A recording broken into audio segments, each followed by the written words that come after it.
I'm now honored to welcome Ronald Lauder, president of the World Jewish Congress. Ambassador Lauder, I want to jump right in and start with the novel coronavirus known as COVID-19. We've seen a rise in anti-Semitic attacks during this pandemic, and people are blaming Jews for spreading the virus, especially online on social media. Why do you think that is, and what can be done to stop that? Before I even answer that, let me say thank you very much for having this forum. I think it's very, very important. I think it's also very, very important that we are doing it with Kiev and people in Ukraine, because it's a very, very important time for all of us. Now, the question of COVID-19 and what effect it had on anti-Semitism, there is no question that anti-Semites have used this as a way to make anti-Semitism grow. You know, we've seen this in the Middle Ages with the bubonic plague. The anti-Semites blamed the plague on the Jews, and many, many communities were destroyed because of it. And one of the communities where my grandparents were from, Mainz, Germany, they had to leave. Great-grandparents, I should say. But the fact is that, yes, it's blamed on the Jews. The Jews are always the perfect scapegoat, and particularly in certain countries in Eastern Europe where it's even more pronounced. What we've seen also is this is coming not only from the right, what we've seen in the past, but also from the left. And it's something that's very, very critical to understand for us. Now, we have a Jewish diplomatic corps. We're 300 people, and we are in almost 100 countries that are all represented by the World Jewish Congress. These young people, the ages between 27 and 45, are going and working with all communities to try to help them in any way possible. And the World Jewish Congress has been extraordinarily important for these communities. And we have spoken also with the various governments and spoke about the anti-Semitism, what can be done. You know, interesting enough, also, anti-Semitism, a lot of it is done on the internet. And hate speech on the internet has increased dramatically. We've spoken with both Facebook and TikTok, particularly Facebook. And Facebook has done a wonderful job of getting a lot of this hate speech off. And also TikTok has been very, very much cooperative. There's still a lot on it. And there are different other groups, different other internet sites that we're working with. And it's something that has to be done. But what we've seen very, very much is that the governments are working with us and working very much strongly to try to stop this anti-Semitism.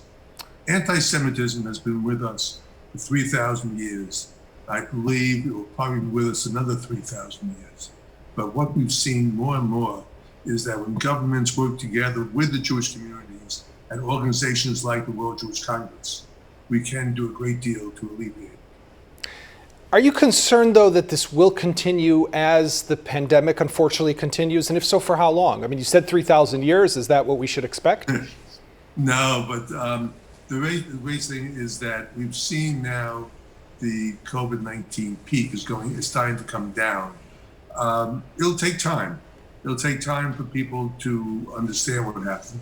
But also, we are working harder and harder. I believe that during the next 6 to 12 months, it'll come down dramatically.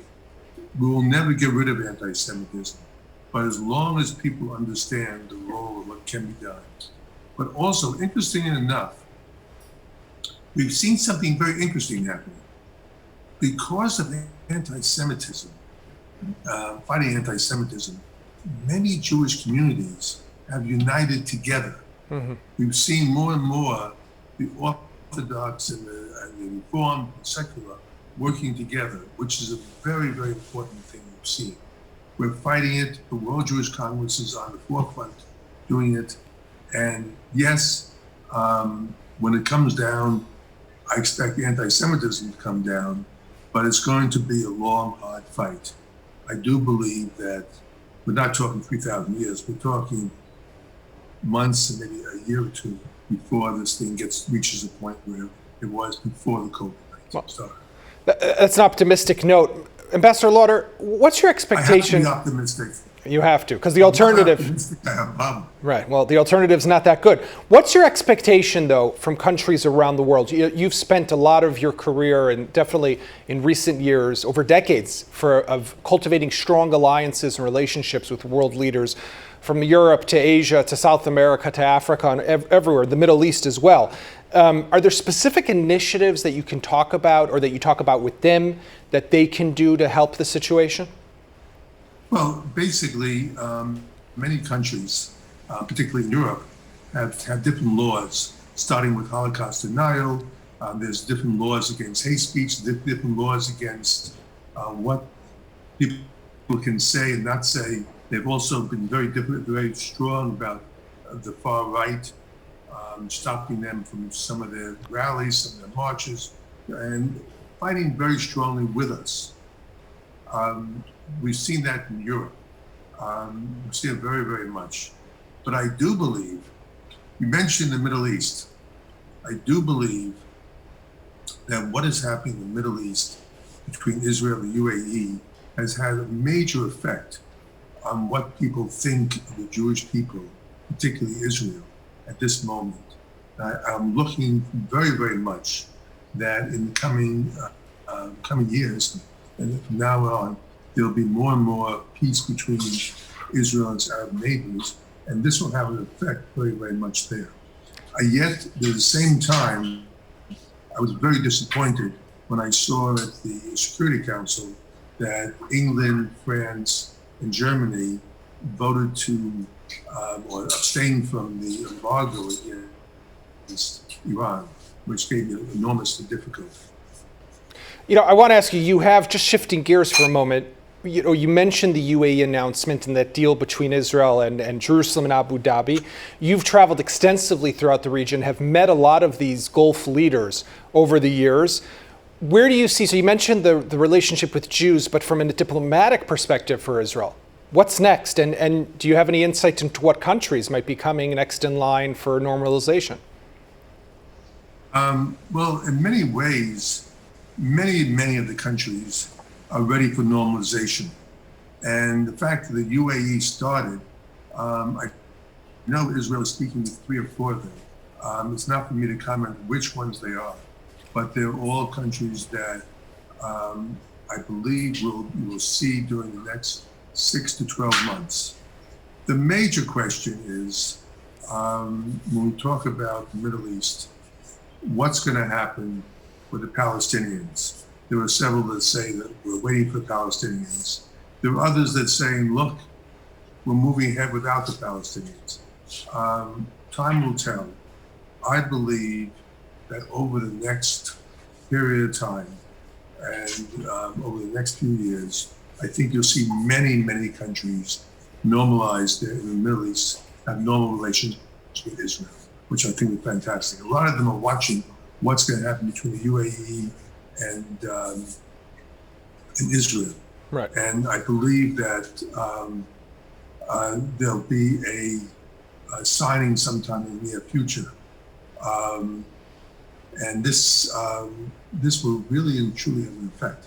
I also believe that when we have prosperity growing, not only in the Middle East, but also in Europe and other places, this will have a major effect against Iran.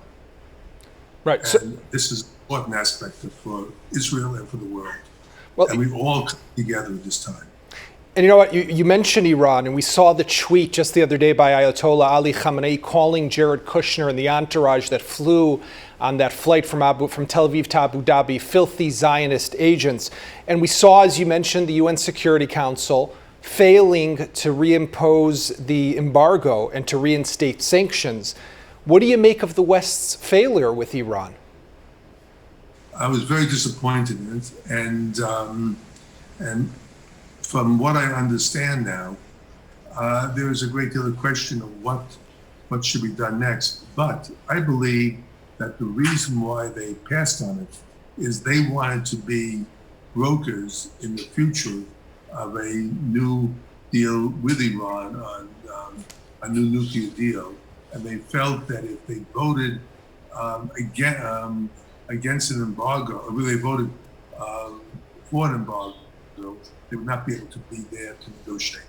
I don't know the real reason. I've not had a chance to speak to them. And interesting enough, without travel, without me being able to go and speak to these world leaders face to face, I can't really answer that.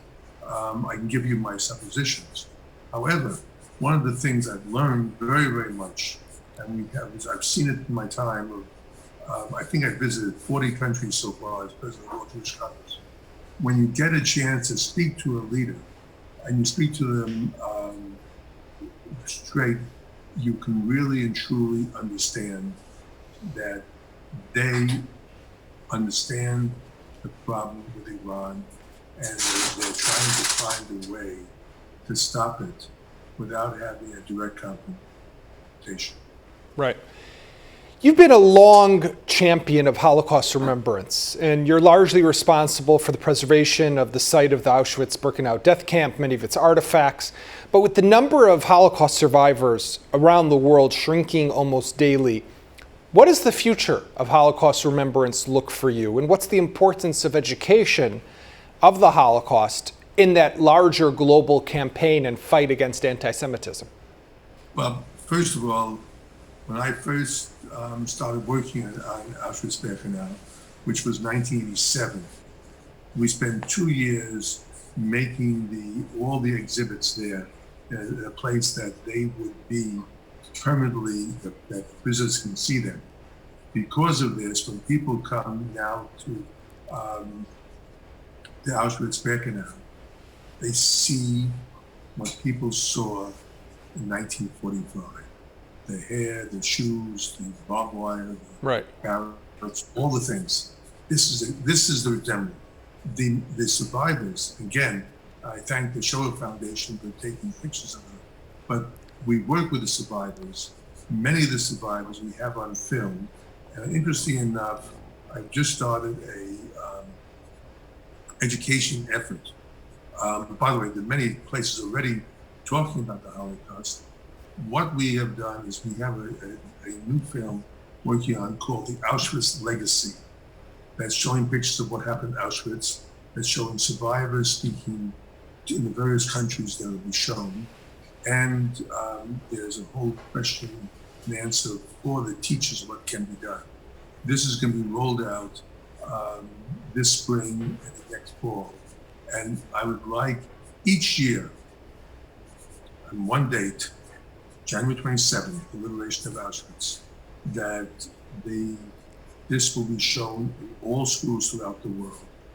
I think the question of survivors, yes, they're dying, and the 75th anniversary, which I have the honor of being the chairman of, and they gave the keynote speech. I've been in contact with the survivors. They get it. And all of them were saying, okay, we're dying, but let me tell you, our legacy is there. We bear witness, we've been on film, we've talked about it, and they're there. Right. And the next generation is a whole new generation of children of survivors who are very much active. So as far as people forgetting, they will not forget. However, we've found that school children, particularly the third generation, do not know the horrors of what happened. We have to teach them what happened and how and what happened. And interesting enough, it happened because of indifference. Right. Because people were all of a sudden didn't care what was happening.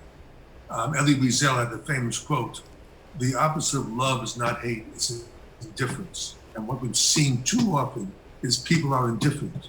And that's something we have to work very, very closely with. Ambassador Lauder, just as we final and wrap up, we're on the eve of the Jewish New Year, of Rosh Hashanah. What message would you share with Jews across the globe on this New Year, which due to the pandemic will unfortunately see a lot of Jewish people at home, not at synagogue, at home on their own in the confines of their four walls and not with their family, celebrating like we usually do as a Jewish people with the big family and the mishpacha. What message do you send to those people today? Well, obviously this this will be an unusual time for all of us. We can't be together as a family. But my message is as follows. First of all, we're one people. From the most religious to the most secular, from the most conservative to the most liberal. We're one people. We have to come together as one people. The second is the diaspora and Israel have to be closer together. We have to be one people together, standing up for what we believe in. And there's no time better than when people come together, the Rosh Hashanah, and particularly Yom Kippur, when they can start to say, we're in it together. And I hope this time, mainly because of all the things happening in the world, that people once again realize that we're Jewish people, we care for each other. And let us make this new year a special year to come together. Let us reach out to our friends on the left and the right, on the most religious and most secular. Let's come together and say, we're one people, care for each other, and stay strong. Our strength is together. And let us look at New Year as a time for all three together. Amen. And that's a beautiful message to end with. Ambassador Ronald Lauder, I want to thank you for joining with us. I just want to say, I love Israel. I love the Jewish people. And for me, that's the most important thing. God bless you all. And I hope that the pandemic will be behind us. I hope we're together as one people, and peace will come. Thank you. Thank you very much, Ambassador. Thank you for being with us. Shana Tova to everybody. Shana Tova.